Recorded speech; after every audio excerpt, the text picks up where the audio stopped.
Amém? Hoje eu tenho uma palavra que Deus colocou no meu coração chamada Revelando Cristo em Gênesis. Eu posso dizer que essa expressão foi a primeira que surgiu para mim, para a pastora, há, 8, 10 anos atrás. Foi a primeira vez que a gente começou a enxergar Cristo em tudo, ainda de maneira bem primária, bem... A gente achava que era muita coisa, mas depois descobrimos que não era nada. Mas eu quero te convidar a você andar comigo pela Bíblia hoje. Vira para esse irmão que está ao seu lado e fala assim: você vai ter que desaprender tudo que te ensinaram. Porque senão, você vai achar que porque está na Bíblia é só história. Vai ler Davi como Davi, vai ler Moisés como Moisés, porque foi assim que te ensinaram. Mas hoje nós vamos refletir um pouco, amém? Se você não estiver preparado, é melhor sair, porque hoje vai dar ruim. Eclesiastes 9, verso número 11.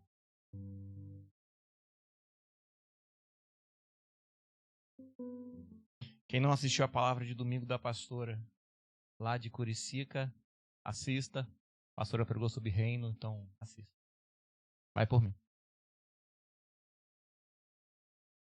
Sabe todos aqueles versículos que te contaram sobre salvação? Eles falam sobre reino, mas é uma outra história. Se fosse você, começava a assistir para você entender que não é sobre salvação. A maioria deles é sobre reino. Eclesiastes 9, verso 11. Você que abriu, diga amém. Você que está lendo no telão, fala, estou lendo. Cambada de cara de pau, gente. Essa é para você ler o versículo e ir embora. Olha, presta atenção.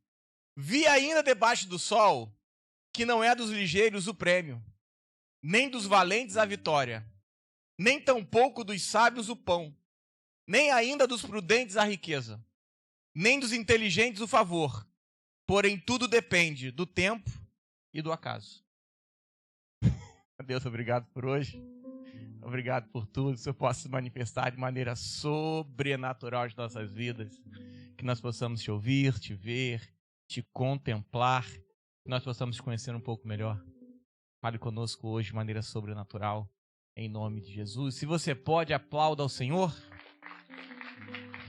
Eclesiastes 9, verso 11. Vi debaixo do sol que não é dos ligeiros o prêmio, nem dos valentes a vitória, nem tampouco dos sábios o pão, nem ainda dos prudentes a riqueza, nem dos inteligentes o favor, porque tudo depende do tempo e do acaso. Respira. Vira para esse irmão que está ao seu lado e fala assim: vou te contar um segredo. Você é de Deus, você está em Deus, mas para que tudo aconteça na sua vida, como tem que acontecer, vai depender do tempo e do acaso. Já reparou que você ora e nada acontece? Por quê? Porque depende do...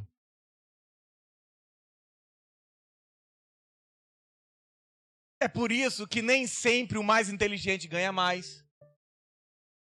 Nem sempre o cara que nasceu numa família rica continua rico. Já reparou isso? Nem sempre o cara que você achava que era o melhor da faculdade foi o que abriu empresa. Você já reparou que às vezes tem uns caras que parece que tem uma seta neles? Porque tudo acontece na vida deles. Eles estão sempre, olha o que eu vou falar, no lugar certo, no momento certo e na hora certa. Quem já reparou isso na vida? Porque isso é bíblico. Porque tudo depende do tempo e do acaso. Nem sempre o mais rápido chega na frente, o mais inteligente ganha mais, o que tem mais dinheiro progride mais. Vai olhar a história dos milionários, dos bilionários pelo mundo. A maioria era pobre.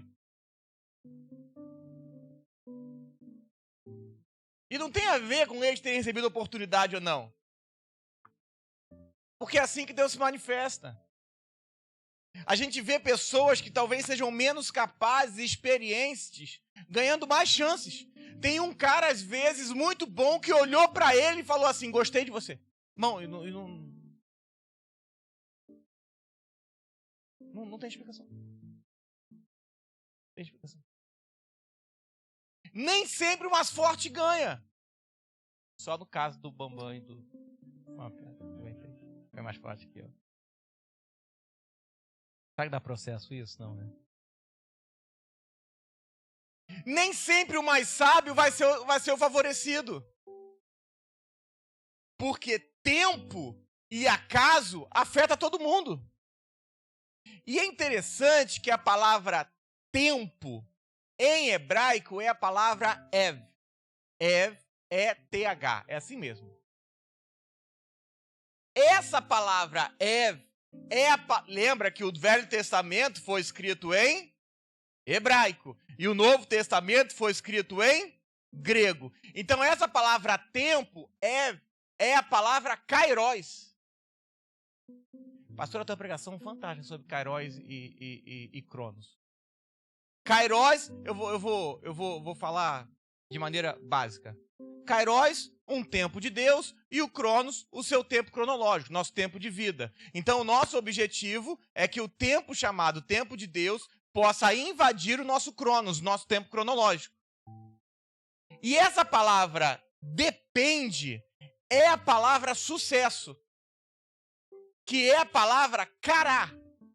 Tudo depende de tempo e acaso. A palavra depende é a palavra cará, Q-A-R-A-H, que significa tempo, horário, lugar certo. Então entenda, para o tempo de Deus chamado Cronos invadir o tempo cronológico que nós vivemos, nós precisamos estar no tempo certo, no lugar certo, no momento certo e na hora certa. Eu repito. O problema é que muitas vezes nós estamos no tempo errado, no lugar errado, com as pessoas erradas e reclamando de coisas que acontecem nas nossas vidas. Amém que tem um aleluia e alguém está comigo. Só tem uma maneira de Deus mudar a sua vida mediante aquilo que Ele quer. Você tem que estar no tempo certo, do jeito certo, com as pessoas certas, no lugar certo. Senão nada acontece. É a tal da palavra que você escutou hoje, mas quer viver daqui a um ano. Você perdeu o time. Se perdeu o time, o Cronos de Deus não vai entrar no nosso cronológico, na nossa vida. Ah, eu tenho um chamado, mas o chamado te alcançou, você correu dele. Já era, irmão, deu ruim. Começa a orar de novo, para estar no tempo certo, no horário certo, do jeito certo. Então agora, entendendo um pouco isso, que tempo e acaso estão para todo mundo, eu preciso entender então aonde está esse lugar exato para que eu possa me apresentar, esse tempo exato para que eu possa me apresentar. Porque eu preciso encontrar, então, qual é o time perfeito. O time perfeito para abrir uma empresa, o time perfeito sobre onde abrir a empresa, o time perfeito com quem abrir uma empresa. Irmão, isso é batata. Deus fala com você, você vai abrir uma empresa. Aí você fala assim, pô, vou abrir com fulano vai ser sócio. Aí você vai orar, daqui a pouco Deus fala assim, olha pro fulano, vê que não é ele. Mano, assustador. Você chega a ficar com medo de falar, pô, mas ele era crente, ele era isso, ele era aquilo. Isso acontece aqui direto. Então agora, o Kairos tem que encontrar o Cronos. Então eu preciso encontrar esse tempo perfeito. Então ETH, tempo, é Kairos. E Cará, lugar, tempo. O pastor já está rindo. Lugar, tempo, momento exato. E eu começo o culto de hoje dizendo, só o Senhor pode te direcionar qual é o tempo exato e o lugar exato. Qual é a primeira vez que nós vemos Kairos, com Noé? A arca é um tipo de Cristo. Porque todo mundo que estava na arca foi salvo. Então, preste atenção. Uma vez dentro da arca, podia sair dela? Deu ruim. Como é que você acha que na arca, que era um tipo de Cristo, não podia sair dela e você acha que agora você consegue? Não, só estou fazendo refletir. Se a arca era um tipo de Cristo, mas pastor, eu caio. Você acha que ninguém caiu da arca? Mas caía dentro dela.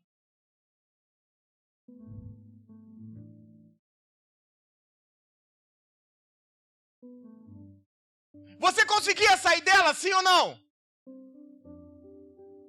E você agora consegue sair de Cristo? Me conta. Me conta, você consegue? Não consegue não, irmão. Você tenta fugir, irmão, já era. Parece que ele vai atrás de você e vai... Meu irmão, começa... Não consegue pular para fora, porque não tem porta. Aliás, tem, mas está fechada, porque ele disse, eu sou a porta. É interessante que a arca vai repousar, preste atenção, a arca vai repousar no Ararat. Se você quiser me perguntar o que significa Ararat, eu conto. Ara, maldição. At, revertida. Então a arca vai pousar num monte chamado maldição revertida. O oposto da maldição é o quê?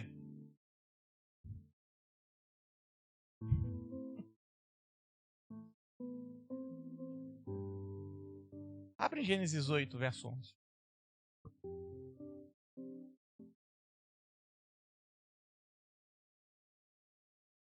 Eu costumo dizer que eu e pastor a gente tem livros opostos, né?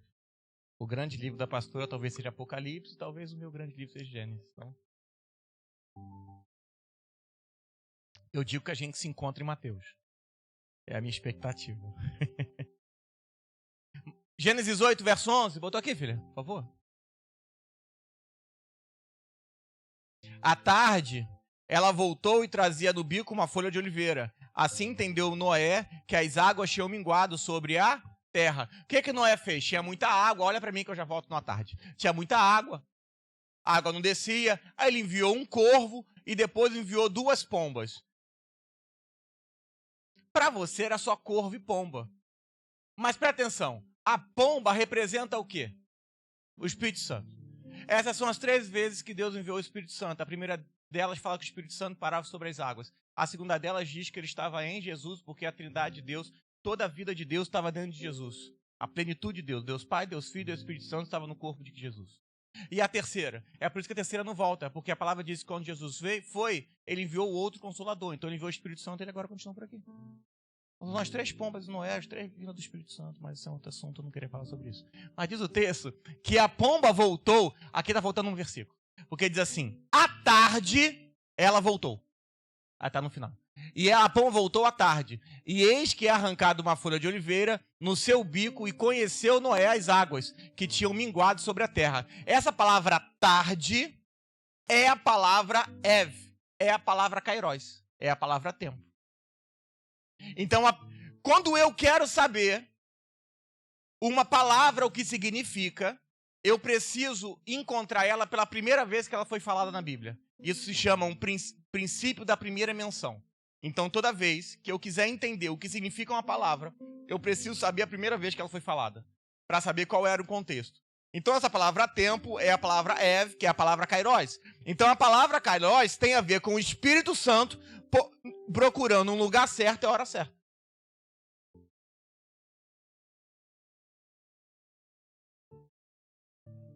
É o que vai dizer em Romanos 9, verso 9. Presta atenção, olha que fantástico.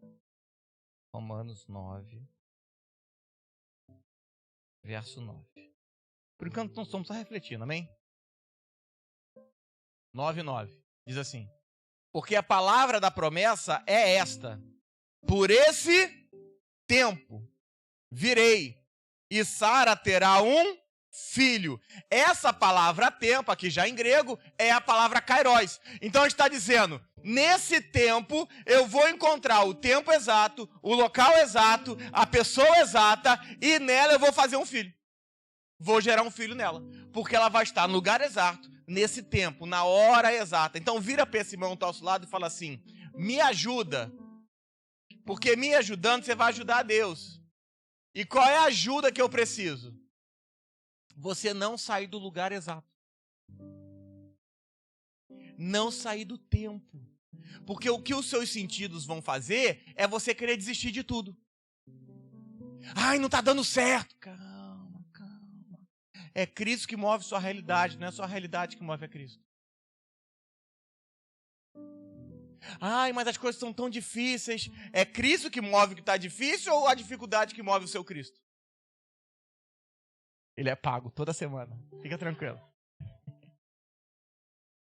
Na estação Kairos, na estação Ev, na estação do lugar certo, no tempo certo, você vai ter um filho, você vai ter um milagre, você vai ter uma promessa, você vai ter uma empresa, você vai encontrar um marido, você vai encontrar uma esposa.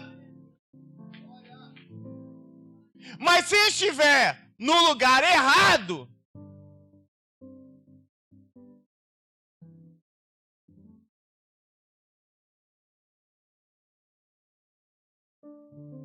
temos um problema. Porque o lugar certo vai ser sempre um lugar de palavra.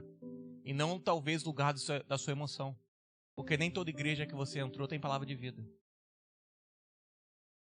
Mas como você gosta de social, você confundiu igreja com clube.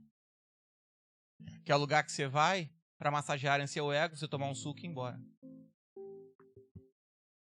Ai, lá tem café, lá tem suco, lá tem não sei o quê. O nome disso é lanchonete.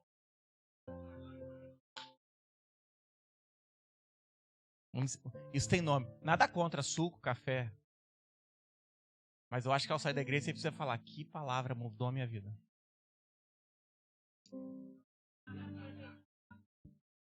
Sabe qual é o problema? É que ensinaram a Bíblia errado.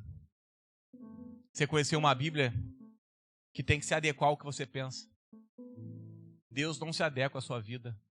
Deus não procura se adequar à sua vida. Me perdoe o que eu estou falando, o que eu vou falar.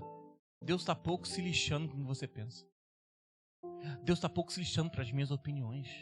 Você acha que Deus levanta do trono e fala assim: ai, o Bruno pensou isso, tadinho dele. Sério mesmo? Você crê num Deus desse tamanho? É crer num Deus que não existe. Ai, aquele casal tá brigando. Ai, o que eu vou fazer agora? Sério mesmo? Ai, o vírus. Não posso falar porque senão o YouTube saca. O vírus matou a gente. Deus não sabia disso tudo, gente. Sério. A gente crê num Deus que não sabe de nada. Deus pega de surpresa. Eu não acredito que ela falou assim pra ele.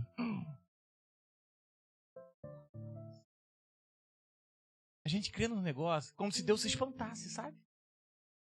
Irmão, Deus está no seu futuro já esperando que Ele sabe o que você vai fazer. Deus, você tem uma certeza que fala assim, que Deus não é homem para que minta, nem filho do homem para que se arre. Aí você foca que Deus não se arrepende, mas o foco do texto é: Deus não é homem. Deus não pensa como você, não age como você, não sente como você, não vive como você. Porque Deus não é. Só que agora eu não tenho que procurar na Bíblia histórias para mim. Eu tenho que procurar na Bíblia o Filho de Deus. Não, pastor, mas nós vamos ler Gênesis, vamos ler Êxodo. Como é que eu vou achar Jesus nesses textos? Jesus só veio no Novo Testamento. A palavra vai dizer que Cristo era um mistério oculto, que só foi revelado aos santos. Não é porque era oculto que não estava lá. Tá, eu vou repetir até você entender. Não é porque não era que era oculto. Por que estava oculto? Para que ninguém... Mas se estava oculto, estava ou não estava? Porque era um mistério. É por isso que você diz, Colossenses 1, verso 16. Só para a gente começar. Colossenses 1, 16.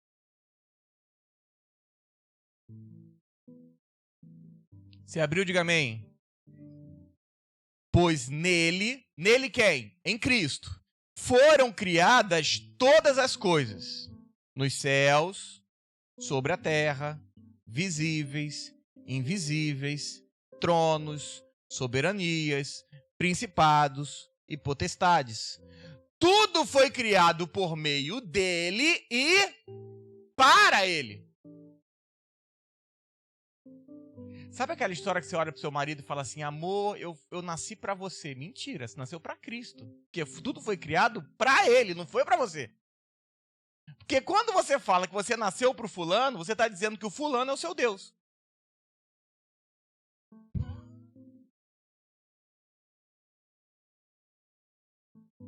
Tudo foi criado para Ele. Fala assim, eu fui criado para Ele. E é assim que a gente tem que ver a Bíblia. Então agora, Ele cria tudo, o Cristo, porque tudo foi criado por Ele e para Ele, por meio dele. Pastor, mas eu aprendi na escola dominical que Deus fez todas as coisas. Você aprendeu uma meia-verdade, porque Deus fez todas as coisas em Cristo. O Verbo fez todas as coisas. Porque tudo foi criado por meio. Então Deus falava e Cristo fazia. Porque Cristo estava dentro de Deus. Pode parecer loucura isso. Porque o texto vai dizer que no princípio era o Verbo. O Verbo estava com Deus. Agora clareou, né? Com Deus. E o Verbo era Deus. Mas, pastor, como é que Cristo podia estar dentro de Deus? Da mesma maneira que você diz, já não vivo eu? Pelo amor de Deus, gente. É a mesma história. Só que diferente de Deus que falava a Cristo, você agora fala murmuração. Não era para falar isso agora. E por que tudo foi feito por meio dele e para ele? Para que você entenda que todos os acontecimentos da sua vida não têm a ver com você, tem a ver com... Então para de ser coitadinho ou vaidoso, porque nada tem a ver com você. Nem o que você perde e nem o que você ganha.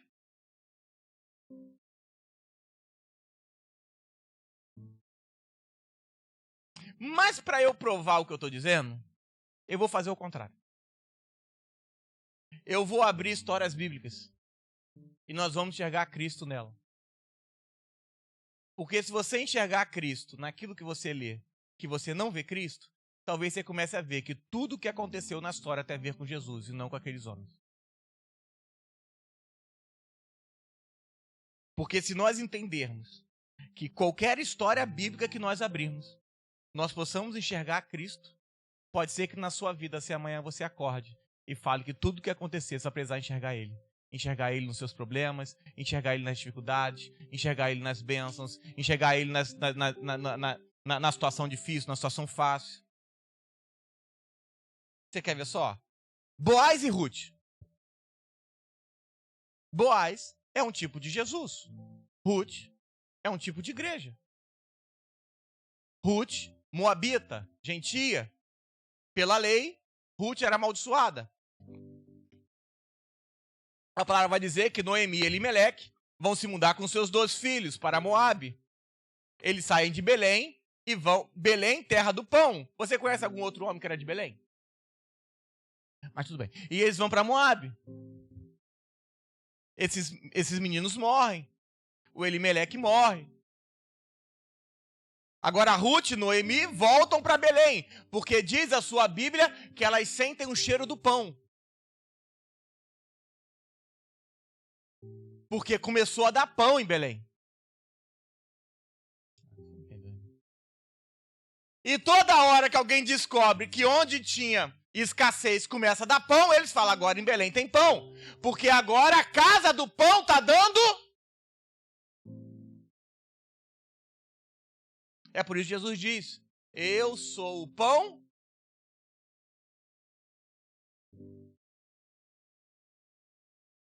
Mas elas voltam pobres. O ofício daquela época, para quem era muito pobre, era respigar, não era colheita. O que era o respigar?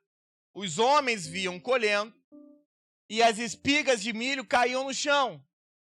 E o que sobrava, eles não podiam pegar de volta. Amém? E essas pessoas muito pobres, elas iam respigando colhendo o que estava caindo do chão. Esse é o problema da igreja. Alguns acham que estão colhendo, mas só estão respingando.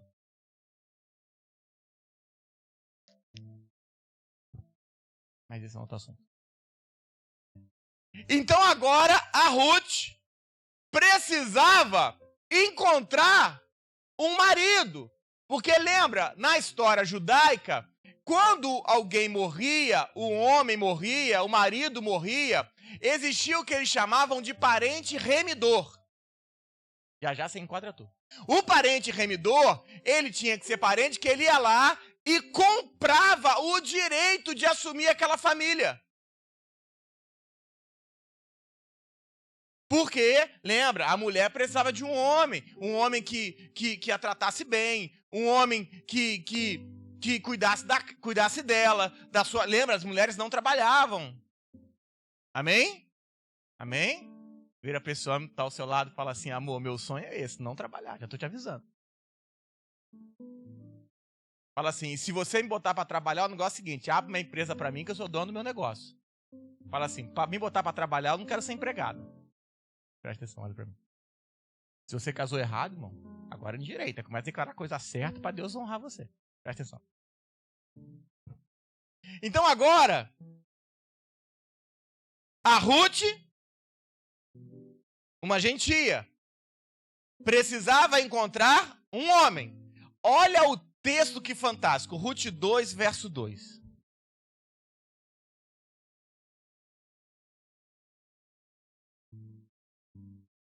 Ruth 2, verso 2. Presta atenção para você não achar que eu estou mentindo. Ruth, a moabita, disse a Noemi, me deixa ir ao campo e eu apanharei as espigas atrás daquele em que eu encontrar graça. Em algumas versões, me favorecer. E ela disse, vai, minha. Então agora a gente tem uma filha procurando alguém para derramar sobre ela o quê? Graça. Ah, você não entendeu. Porque essa é a noiva de Cristo. Você não é homem, você é mulher. Noiva. A noiva, ela vai atrás do seu Senhor num campo para encontrar nele o quê? Graça. Mas o texto continua. E ela se foi, chegou ao campo e apanhava os segadores por causa da casualidade, entrou a parte que pertencia de Boaz, o qual era da família de Limeleque. Olha a sorte, olha o acaso. Eis que Boaz veio de Belém e diz aos segadores, o Senhor seja convosco. E responderam eles, o Senhor te... Ruth foi atrás de alguém para achar graça. Agora esse favor o leva ao campo de Boaz. Ela caiu de repente num campo. Encontra um homem solteiro e rico. Ah, você não entendeu. Alguns vão falar, sorte. Mas ela não buscou sorte. Ela buscou graça.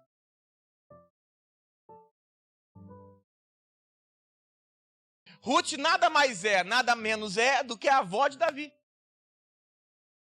Porque estava no lugar certo, na hora certa, no tempo certo. E tinha o quê? Nada.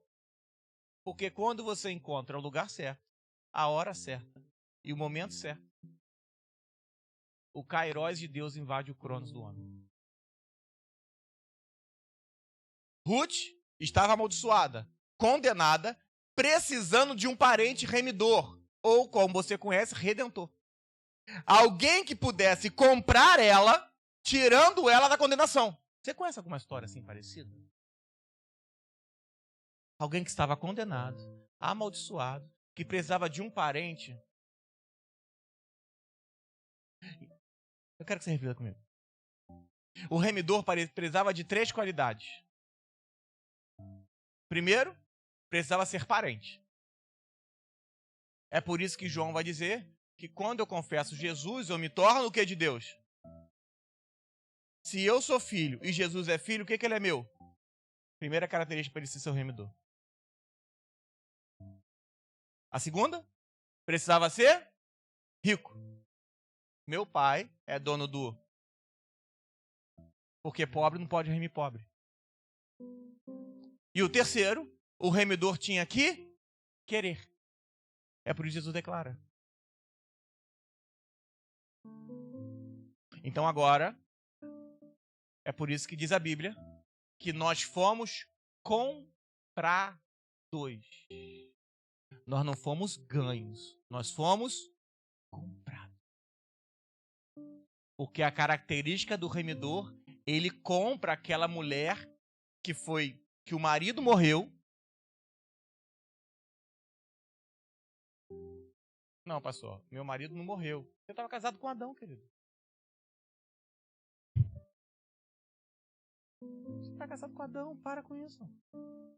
Agora o seu marido novo vai te comprar. Pra quê? Pra casar com você. Você conhece alguém que tá amaldiçoado, que alguém rico comprou pra casar com ela? O nome disso é igreja, um noivo é a noiva.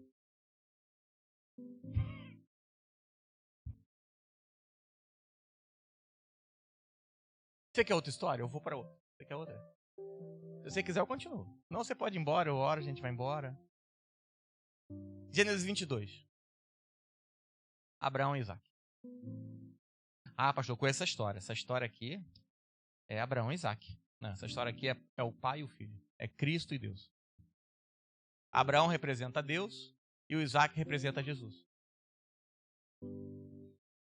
Não, pastor, para. Não tem problema, é só a gente ler os textos, que depois você se dá conta do que está dizendo. Gênesis 22, verso número 2, você abriu, diga amém. Vamos ler o primeiro? Diz assim: depois dessas coisas, pôs Abraão Deus à prova. Pois Deus Abraão à prova. Não é Abraão pôs Deus, não. Deus pôs Abraão à prova. Ele disse: Abraão, e ele respondeu: ai, Deus pode me provar? Você quer ser aprovado? Diga amém. Como é que existe aprovação sem prova? Toda vez que você reclama de uma prova que Deus deu, você está dizendo que você não quer ser aprovado. Eu repito. Ao reclamar da prova, você quer uma segunda chamada. Aí depois reclama, estou passando por isso tudo de novo. É lógico, você saiu da prova. Acrescentou Deus: toma teu filho, teu único. Já para aí. Essa história nunca poderia ser de Abraão. Pergunta. Porque Abraão já tinha um filho. Ismael é mais velho que Isaac. Eu repito. Toma o teu filho, teu único. Quem é mais velho, Ismael ou Isaac? Ismael. Então, Abraão não tinha um único filho. Abraão tinha outro filho. Mas eu continuo. A quem tu amas, vai-te à terra de Moriá. Oferece ali um holocausto sobre um dos montes que eu te mostrarei. Toma o teu filho a quem tu e oferece esse filho em holocausto.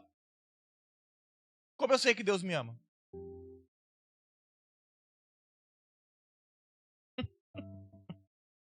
Então essa história de Gênesis 22 é o amor de um pai por um filho que seria sacrificado. Você conhece o amor de um pai por um filho ser sacrificado também? Toma o teu único. Até que eu entenda o quanto Deus ama o seu filho, eu nunca vou entender o quanto Deus me ama. Até que eu entenda o quanto Deus ama o filho, eu nunca vou entender o quanto Deus me ama. Vem cá, Marcelo, vem cá, Everton, rapidinho. Rapidinho, vem cá. Presta atenção. Eu já fiz esse teatro algumas vezes, mas eu quero que fica um de frente pro outro. Deus Pai e Jesus, amém? A questão não é que Deus me ama. A questão é que o que existe aqui dentro é incomparável, eu não consigo entender. Porque é um amor sem mentira, um amor sem medida, um amor que não tem como conceber, um amor que é incontrolável, um amor que é um amor divino, não tem como. Então a questão não é o que Deus me ama, é que eu fui colocado dentro desse amor aqui. Porque a aliança do novo pacto não é entre Deus e mim. A aliança do novo pacto é entre Deus e o Filho. E eu fui enxertado nessa relação. Eu não fui enxertado como os pastores mais complicados dizem, que nós fomos enxertados em Israel. Nunca! Nós fomos enxertados em Cristo, no Filho. E aí, quando eu fui enxertado no Filho, tudo que o Filho é, eu sou. Ele é filho, ele é amado, ele é sacerdote, ele é rei. É por isso que diz a Bíblia que ele é o rei. Não, eu vou repetir. Jesus é o rei dos reis. Porque tudo que ele é, nós somos. É o que diz 1 João.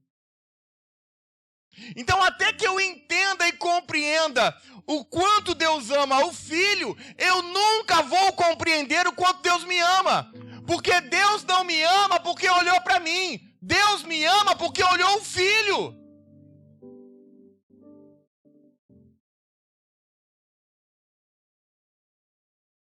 Abraão representa um pai.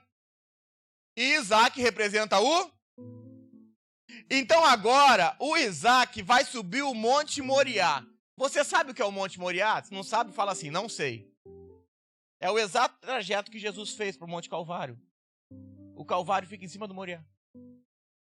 Então presta atenção. Um pai vai subir com um filho no mesmo trajeto que Jesus fez para ser crucificado. Ah, você não entendeu. Mas o texto é tão rico de detalhes que diz assim, verso 3. Levantando-se, pois, Abraão de madrugada, tendo preparado os seus... E Jesus tinha um jumento também na história. Calma aí, deu um...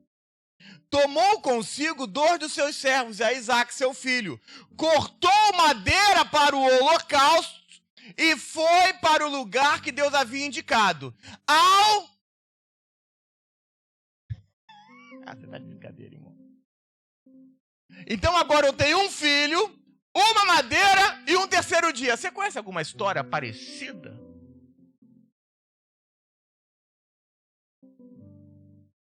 Presta atenção que o detalhe continua. Ao terceiro dia, erguendo seus olhos, versículo 4, viu o lugar de longe. Então disse aos servos, esperem aqui, com o jumento.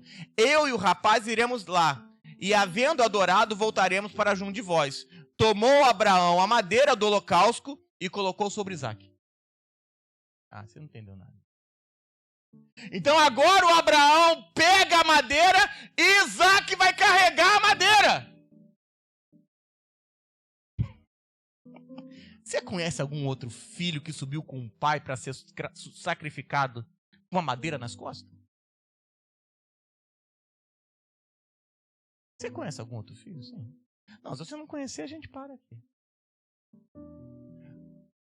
Isaac está percorrendo o mesmo trajeto do mesmo jeito que Jesus fez.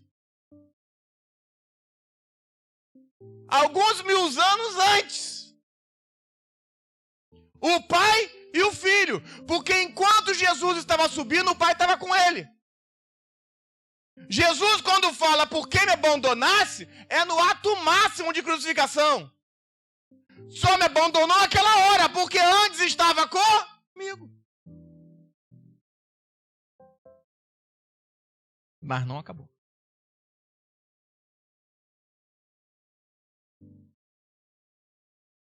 Tomou também Abraão a lenha e colocou sobre Isaac seu filho. Ele, porém, levava nas mãos também um fogo e o cutelo.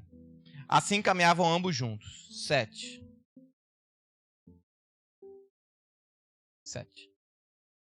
Quando Isaac disse a Abraão, seu pai, meu pai, respondeu Abraão, eis aqui, meu filho. Perguntou Isaac, eis o fogo e a lenha, mas onde está o cordeiro do holocausto? O menino estava com receio já. 8. Respondeu Abraão, Deus proverá para si um cordeiro. Deus proveu o cordeiro, sim ou não? Não.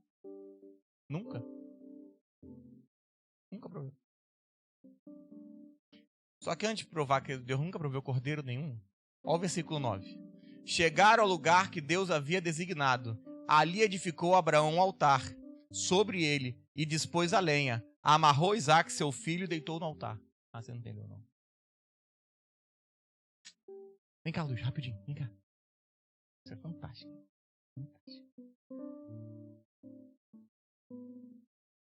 Eles chegaram no alto do Monte Moriá. Fica assim de lado. E aí o Abraão colocou a madeira no chão.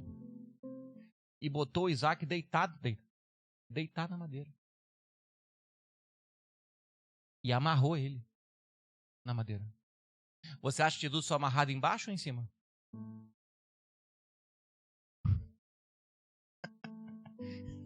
O Isaac estava reproduzindo a mesma atividade que o Jesus reproduzia milhares de anos antes. Milhares de anos depois. O Isaac foi amarrado no chão na madeira.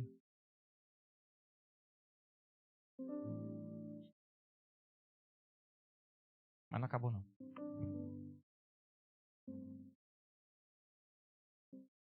Verso 11.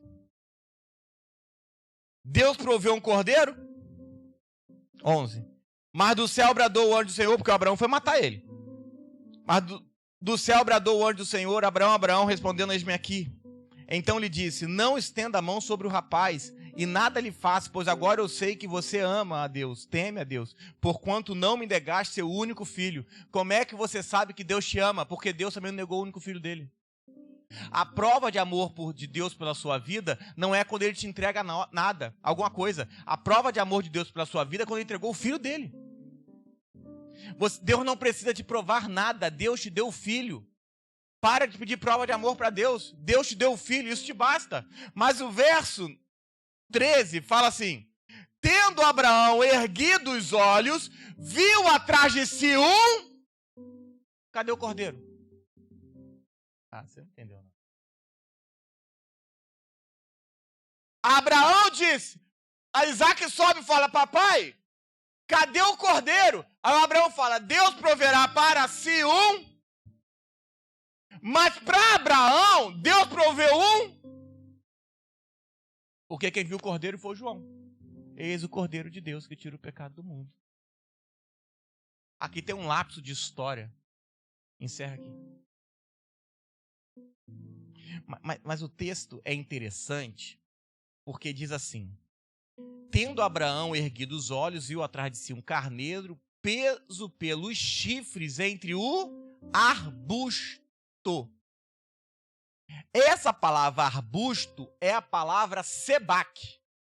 Então o carneiro estava com a cabeça nos arbustos. Mas a palavra sebaque não é arbusto, é espinho. Você conhece alguém que serviu de sacrifício que estava com espinho na cabeça também?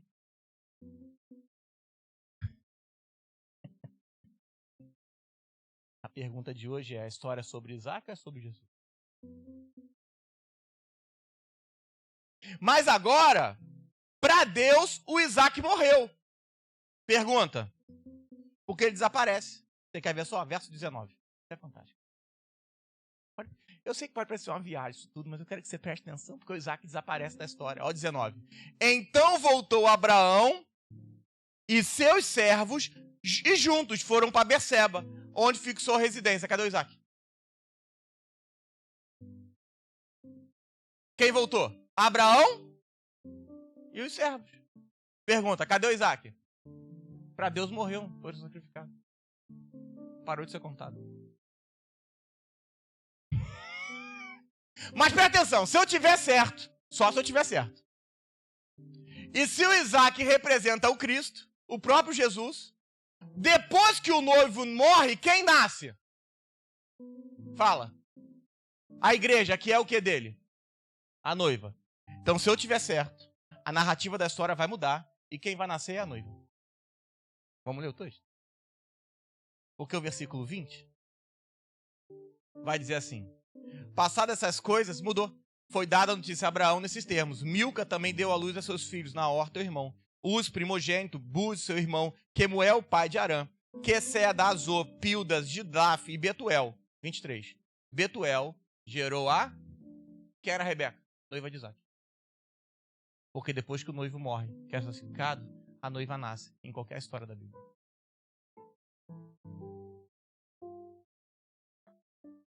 Mas se Gênesis 22 é cruz, depois da cruz, o que nós temos? O Espírito Santo buscando uma noiva, sim ou não? Eu vou repetir. Me acompanha. Se Gênesis 22 nós vemos o sacrifício de um filho, se eu estiver correto, o que vai aparecer agora é o Espírito Santo buscando uma noiva. Gênesis 24.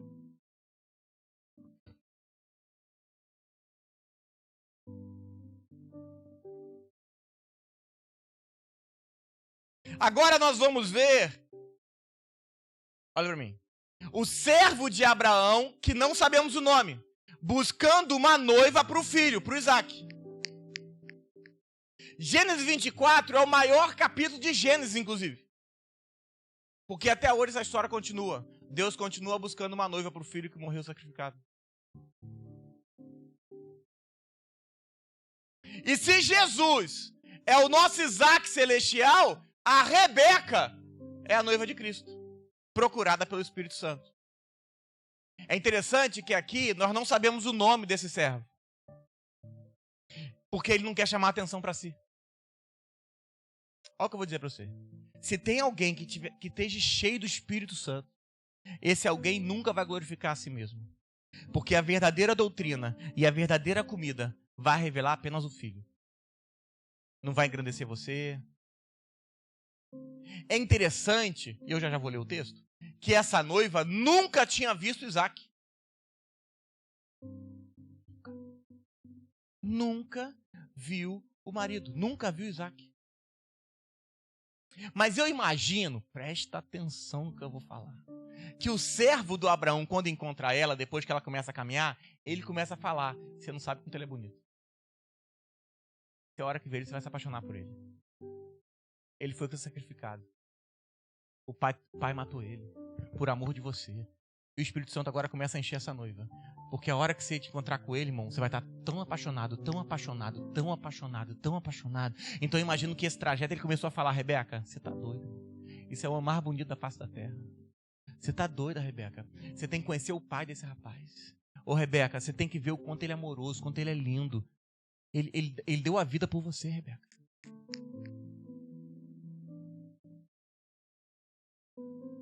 É interessante que Gênesis 24, verso 12, vai dizer assim. 24, 12.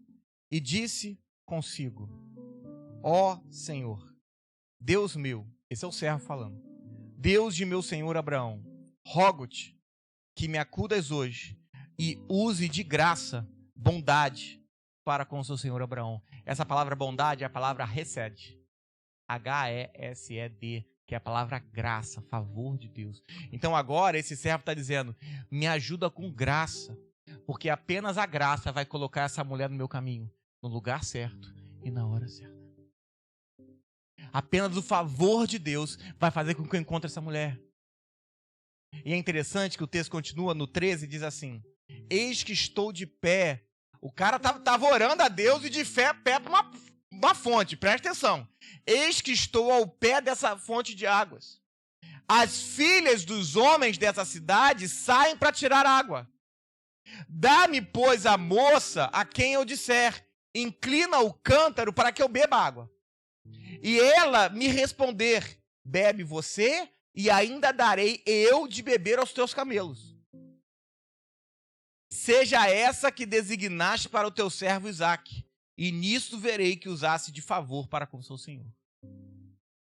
Então agora, ele está de frente para uma fonte. Essas mulheres vinham com um cântaro na cabeça, assim, no ombro. Imagina andar, né? Imagina. E elas colhiam água, pegavam água e levavam água para casa. Essa era uma das funções das mulheres. Então a função das mulheres... Você não pegou. A função das mulheres era estar tão cheia de água que podia limpar, que podia beber, que podia dar de alimento para todo mundo.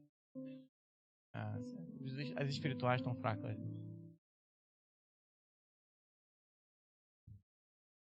Mas é interessante que as filhas vinham, mas só quem veio foi Rebeca. Pergunta. Porque Deus segurou as outras. Porque aquilo que é para você, se você estiver no momento certo, no tempo certo, Deus vai segurar quem tiver que segurar para te entregar o que tem que te entregar.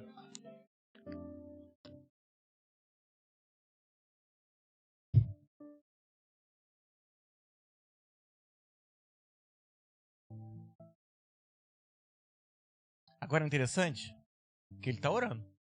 Mas no 15 ele fala assim: considerava ele ainda, olha o que aconteceu, orando ele ainda, quando saiu Rebeca ao seu encontro. Ah não, para.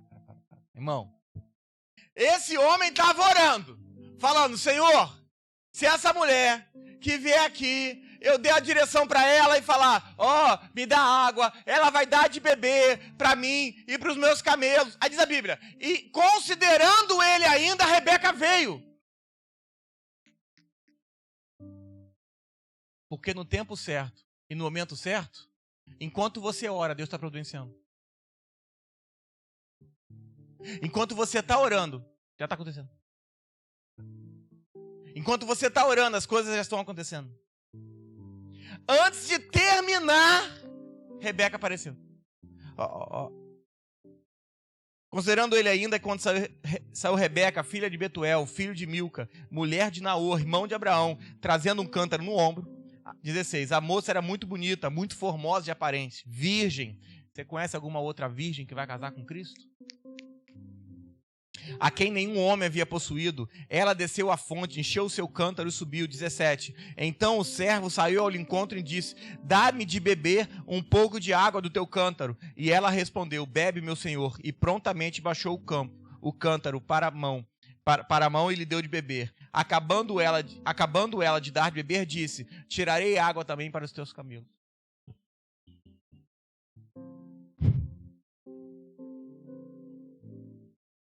Ah, Jesus.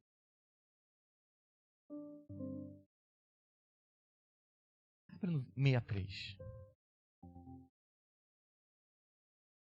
Viu como o capítulo é grande? Por isso que representa o Espírito Santo buscando a noiva de Deus ainda. Buscando a noiva de Cristo. 63. Agora ele vai pegar a Rebeca e vai levar até Isaac. Ela vai montada num camelo. 63.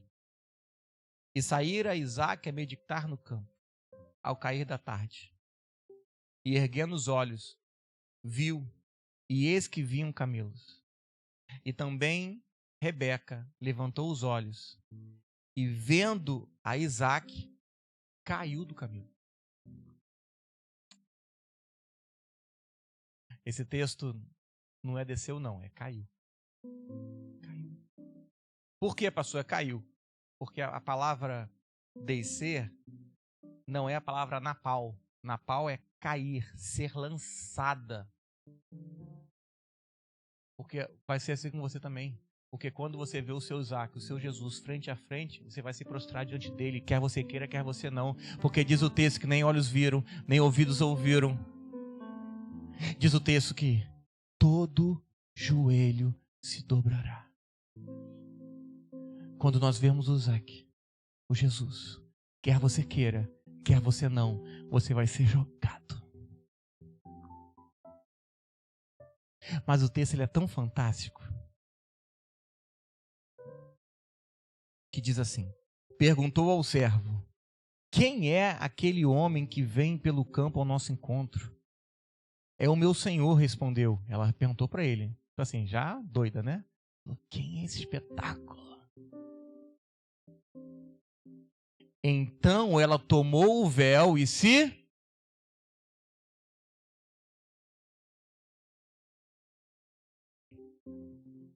O que aconteceu? Quando ela viu Isaac, ela tentou pegar o véu caiu. E ao tentar pegar o véu, ela caiu junto.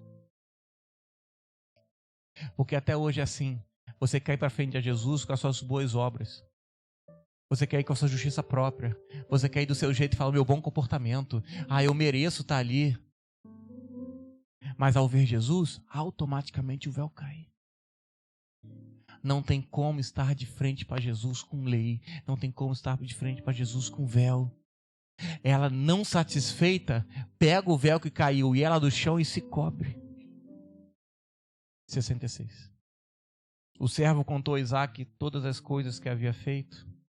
Isaque conduziu a tenda de Sara, mãe dela, e tomou Rebeca. E esta lhe foi por mulher, e ele a amou.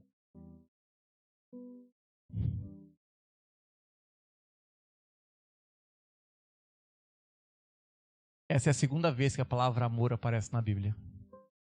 Eu, se você fosse inteligente, eu falava, qual é a? Foi o que a gente acabou de ler. A primeira é o amor de um pai por um filho que está sendo crucificado. E a segunda é o amor de um filho que foi crucificado por amor de uma noiva que o Espírito Santo trouxe para ele.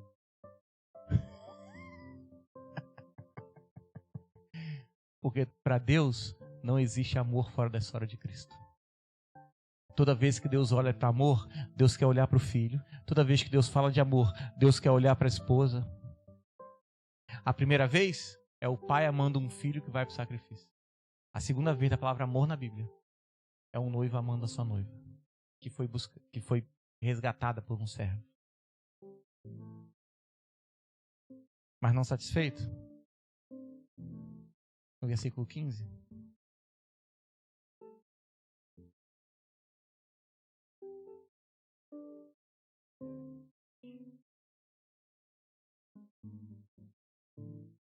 Quando diz, considerava ele ainda, quando lhe saiu ao encontro, filha de Betuel, filho de Milca, mulher de Naor, irmão de Abraão, trazendo um cântaro no ombro. A moça era muito formosa, de aparência, virgem, que nenhum homem havia possuído. E ela desceu à fonte e encheu o seu cântaro. E a primeira vez que a palavra cará aparece na Bíblia é aqui nesse texto. Tempo certo, hora certa, momento exato. Porque para Deus, tempo certo e hora certa vai ser sempre a relação de um noivo com a noiva. Porque para Deus não há sucesso fora dessa relação. Só para quem estava no culto domingo, um camelo bebe em torno de 11 litros de água.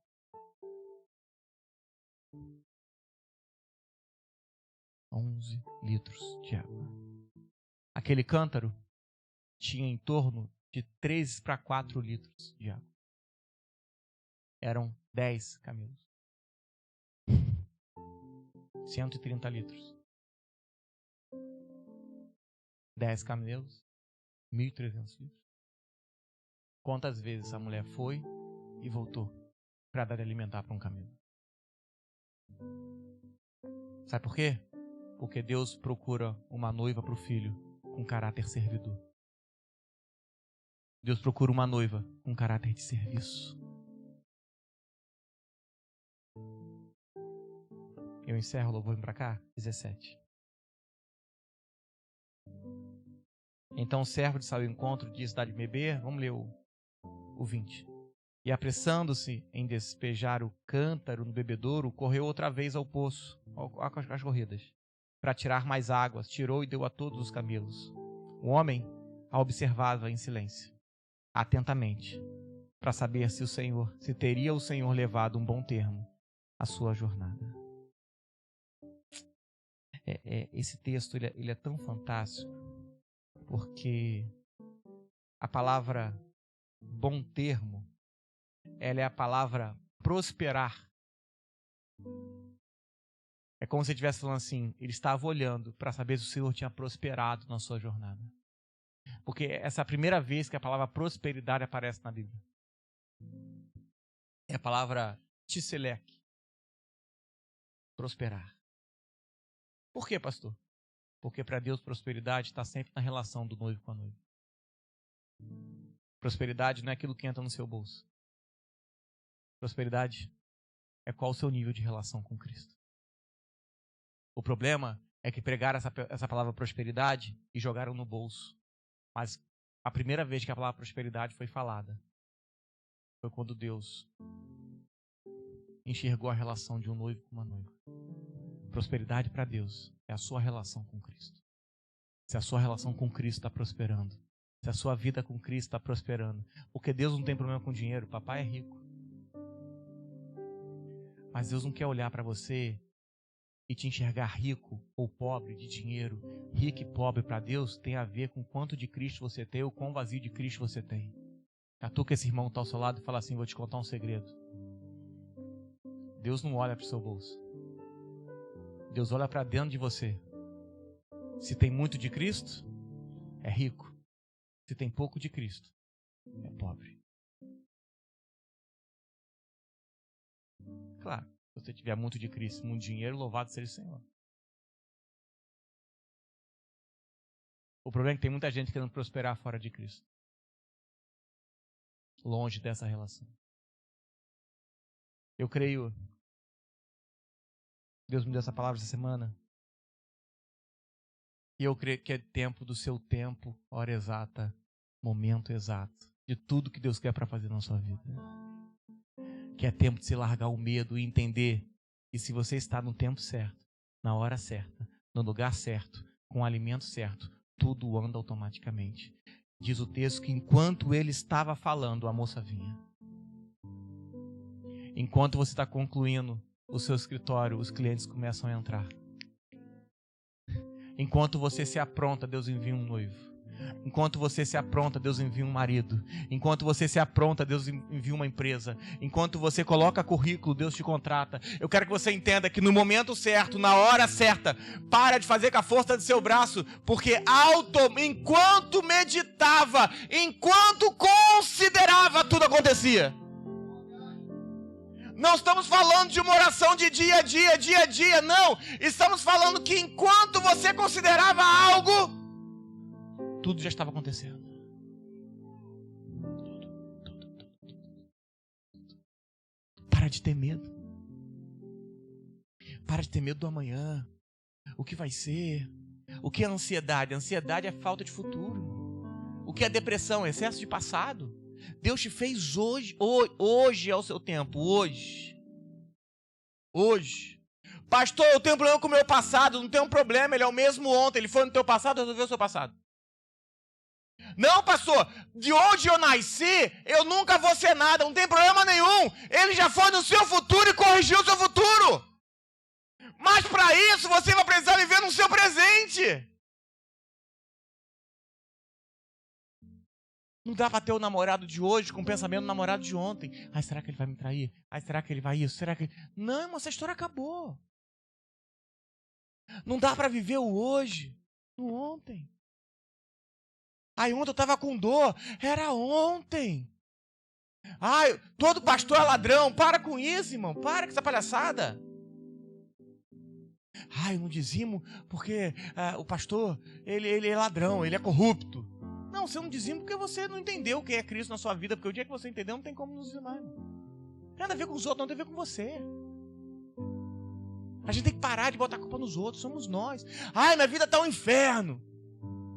Irmão, começa a olhar para isso que está acontecendo e começa a achar Cristo nisso, porque a sua vida vai mudar. Ai, eu estou com um problema com meu irmão. Não tem problema, vai no seu irmão e começa a achar. Meu irmão, tem alguma coisa aqui que vai me mostrar Cristo aqui. Irmão, eu olhei Isaac e vi Cristo. Olhei Boaz e vi Cristo. Olhei Ruth e vi Cristo. Olhei Rebeca e vi Cristo. Não é possível que não vai olhar você e ver Cristo. Lembra que esses homens nem Espírito Santo tinha. Você está cheio dele. Eu consigo ver Isaac, Cristo e Isaac, mas não dá para ver em você que está cheio de Cristo. Procura. Sabe qual é o seu erro? É que você está olhando o problema. Não olha o problema não, olha Cristo. Onde é que ele está aqui? Onde é que ele está? Onde é que ele está aqui? Não é possível, ele está em algum lugar aqui, não. Porque todas as coisas cooperam para o bem daqueles que amam a Deus. Todos. Se cair um fio de cabelo, Deus fala, eu conto todos, fique tranquilo. Hoje em dia o pessoal faz negócio de implante no cabelo. Eu já falei com a pastora Juliana que o dia que meus cabelos começar a cair, eu raspo. Aí a Ju tem uma frase que ela assim, eu não casei com homem careca. vou fazer piada nenhuma não, fica tranquilo. É piada interna.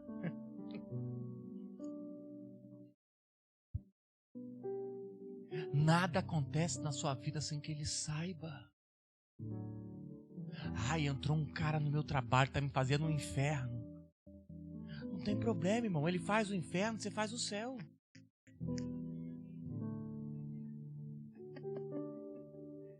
Irmão, não é possível que a força do inferno seja maior do que a força do céu. Ai, esse cara é o demônio. E você tá com Cristo. Não é possível, tá com um demônio. Ai, me jogaram uma seta. Irmão, o diabo não é Robin Hood. O diabo não é Robin Hood, fica... Para, irmão, menos, baixa a bola. Para. É tempo de você entender que tudo acontecendo tem um porquê. Entenda, se Deus não usa você para mudar uma situação, Deus está usando uma situação para mudar você. Se Deus não conseguiu, através de palavra, através de oração, através de ministração, mudar a sua vida, fique tranquilo, que através de situação Ele muda ela. Se não te muda a palavra que prego, fique tranquilo, que já a situação que você vive te muda.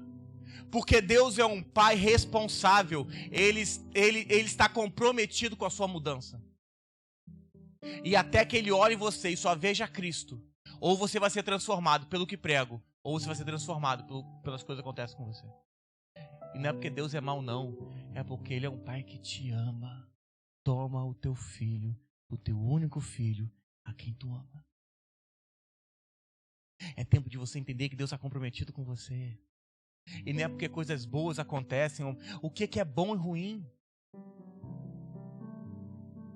Você acha que um filho morrer numa cruz é bom ou ruim? Para quem? Não foi o diabo que matou Jesus, não. Foi Deus. Ou você acha que o diabo tinha poder para tocar em Jesus? Não, é crer num Deus muito pequeno. Você acha que o diabo tinha poder para tocar no Cristo? Que o diabo se levantou e falou, vou pregar ele numa cruz. Não, irmão, o diabo morre de medo da cruz. Porque o diabo sabe que após a cruz ele não pode ir. O diabo sabe que após morrer na cruz, ele não pode tocar na sua vida. Ou você já viu Jesus falar com o diabo depois que morreu? E o diabo apareceu para Jesus no Santo Sepulcro. E o diabo foi zombar de Jesus e falar, levanta daí se você é o filho dele. Não, ele falou que nós é crucificado. Depois desaparece.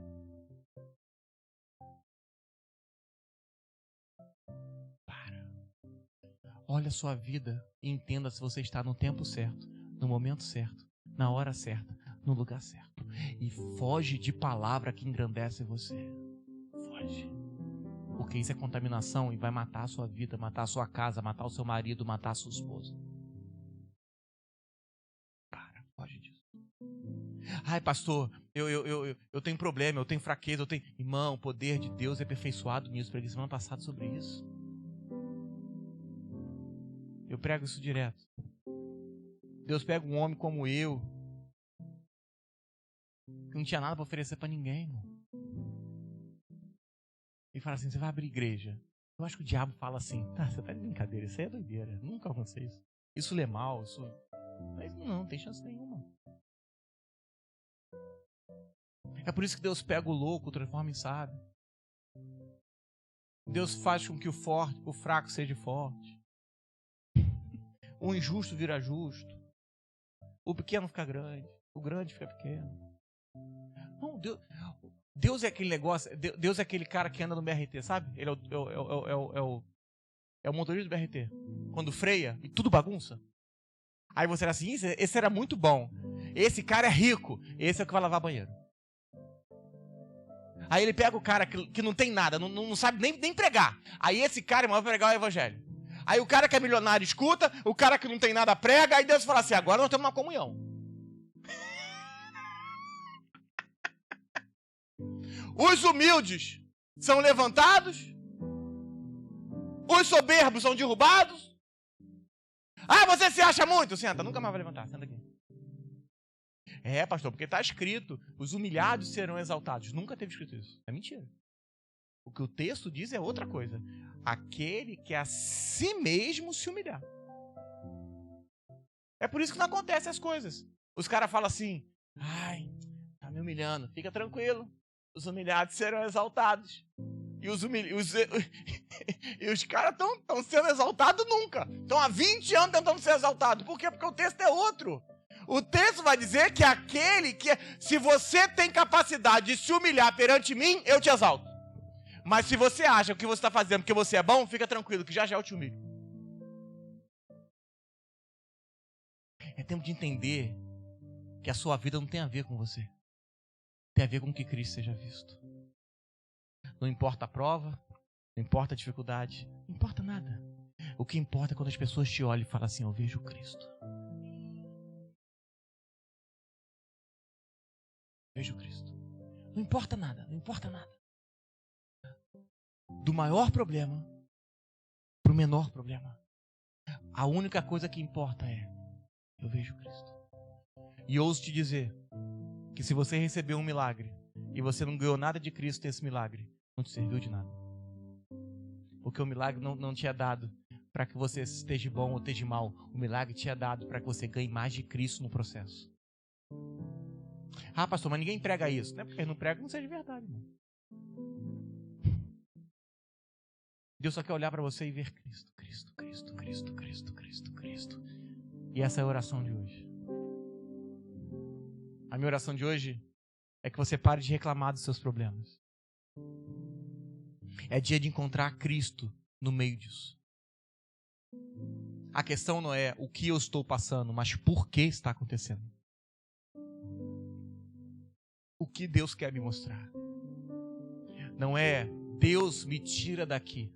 É Deus me mostra o seu filho aqui.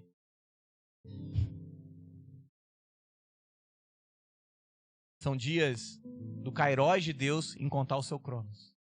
São dias de você estar no tempo exato, no lugar exato, na hora exata.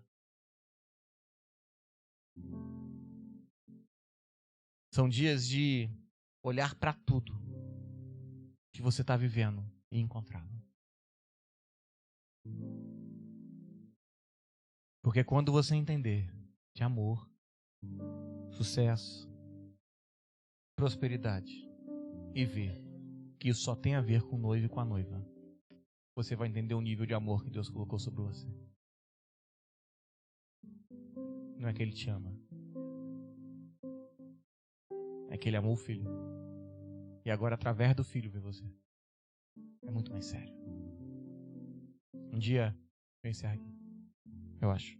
Um dia, o Isaac, ele vai querer abençoar os 2 irmãos. Jacó tinha 2 filhos.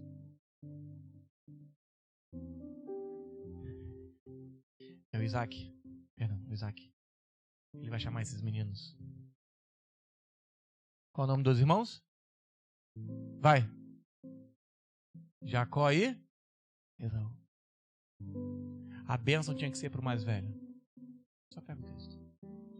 Agora, o pai vai chamar o Esaú, mas a mãe escutou e falava, vai você.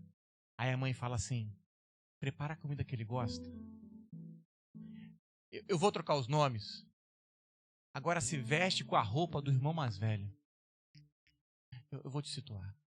Se você e Jesus são irmãos, quem é o irmão mais velho? Quem é o primogênito? Então agora, o irmão mais novo se vestiu com a roupa do mais velho. E ele vai de frente pro pai. Aí o pai fala assim, estranho. A voz é do Jacó. Eu vou melhorar para você se situar. Mas a pele é do primogênito.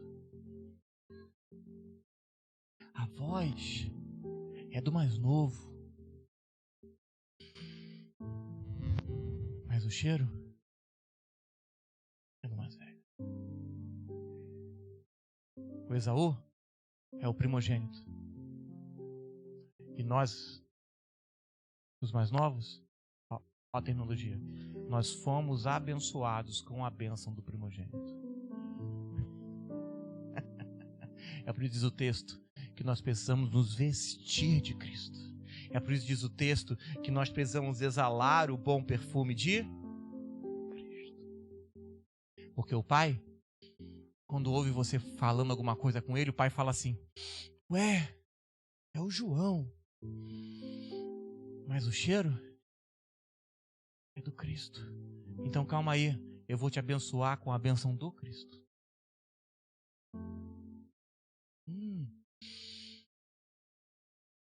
A voz do Eric. Mas quando eu toquei, eu vi o irmão mais velho.